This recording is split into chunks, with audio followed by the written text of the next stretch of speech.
السلام عليكم، ازيكم يا جماعه؟ عاملين ايه؟ يا رب تكونوا بخير. النهارده برجع لكم فيديو جديد وهو بيتكلم عن الشيبسي. بما ان طبعا فيديوهات الشيبسي عندك على القناه على اليوتيوب بقى عامله شغل جامد جدا، منهم شيبسي برينجلز معدي ال 20000 مشاهده، وشيبسي حار نار معدي تقريبا 5000 مشاهده حاجه زي كده. فقلت برجع لكم بحلقه جديده او فيديو جديد عن الشيبسي، وهم دول بقى الشيبسيات اللي احنا هنعمل عليهم النهارده ريفيو. هو مش ريفيو قوي يعني، انا بس الوحيد اللي يعني ايه انا نفسي اجربه، يعني هو تقريبا بقاله كتير قوي بس انا عايز اجربه. يعني زي ان انا دخلت السوبر ماركت لقيتهم كام حاجه جنب بعض كده، كام طعم جنب بعض، فقلت نجيبهم نجربهم كلهم مع بعض. وفي اطعمه جديده شفتها زي ده كده ميكس جبن، ما اعرفش ايه ميكس جبن دي او جبنه ميكس، والكباب ده طبعا عارفينه، وفراخ شوايه دي اول مره اشوفها، ما اعرفش ايه فراخ شوايه دي.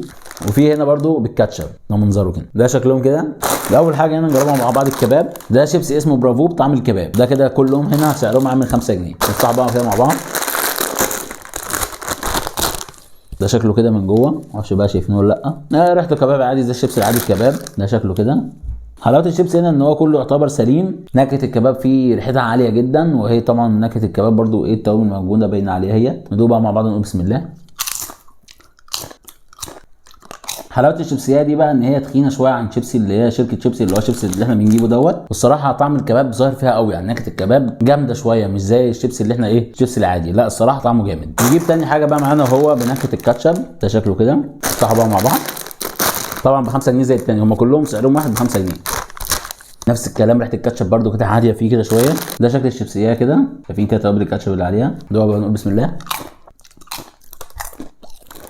نكهه الكاتشب الصراحه فيه طعمها جامد برده، هو حلاوته الصراحه لحد دلوقتي ان النكهه بتاعته عاليه والشيبسيه تخينه، فده اللي مميزه عن شيبسي بطريقه مش طبيعيه يعني. نخش بقى على النكهه الثالثه معانا وهي جبنه ميكس ده شكله كده. انا اول مره اشوف جبنه ميكس دي، يعني طول عمري شفت اجيب جبنه عاديه او الجبنه المتبله، انما جبنه ميكس دي اول مره اسمع عنها. نفتحها بقى ونجربها مع بعض. ده بقى ملوش ريحه قوي، يعني زي ريحه الشيبسي كده، شايفين هو حلاوته انه تخين. نقول بسم الله بقى. طعم الجبنه ميكس ده بقى الصراحه طعمه حوار، لا الصراحه والله ما كنت متوقع طعمه جامد جدا، والطعم النكهه فيه ظاهره بغباء، لا الصراحه طعمه جامد جدا. ده يعني اكتر واحد دلوقتي حاليا لحد دلوقتي عجبني، شكله جامد وطعمه اجمد. نخش بقى على اخر واحد معانا وهو بقى اللي هو فراخ شوايه. انا برضه اول مره اسمع فراخ شوايه دي الصراحه. حتى انا جايب لك هنا بص فرخه مشويه اهي. نفتح بقى مع بعض كده. ايه ده؟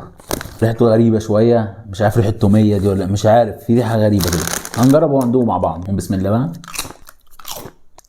طعم ايه ده؟ ده طعم حبهان صح؟ انتوا بقى ايه؟ فراخ مشويه. مش فراخ خالص. بصوا يا جماعه، هو طعم حبهان من الاخر، لا فراخ مشويه ولا اي بتنجان ولا حتى فيها طعم فراخ، هي طعم حبهان صرف. فانت لو بتحب الحبهان هيعجبك، انا واحد ما بحبش الحبهان الصراحه فمش عاجبني. بصوا يا جماعه، الصراحه اكتر حاجه عجبتني فيهم كلهم، اول حاجه الجبنه ميكس دي روعه جدا والله، رايقه وهتعجبكم بغباء الصراحه. تاني حاجه هنا عجبني الكباب برده، والنكهه بتاعته عاليه جدا، زائد برده كله زي ما قلت لكم النكهه فيه عاليه، والبطاطسايه الصراحه ايه حس بقرمشتها كده، وبعد كده الكاتشب، وبعد كده الفراخ الشوايه ديت، عشان الصراحه زي ما قلت لكم فيها حبان كتير وانا ما بفضلش حبان الكتير الصراحه في الحاجه. بس كده، ده كان فيديو بسيط خفيف لذيذ كده في السريع يعني. انا دخلت السوبر ماركت لقيتهم في وش الصلاح مرصوصين جنب بعض عجبوني فقلت اجيبه.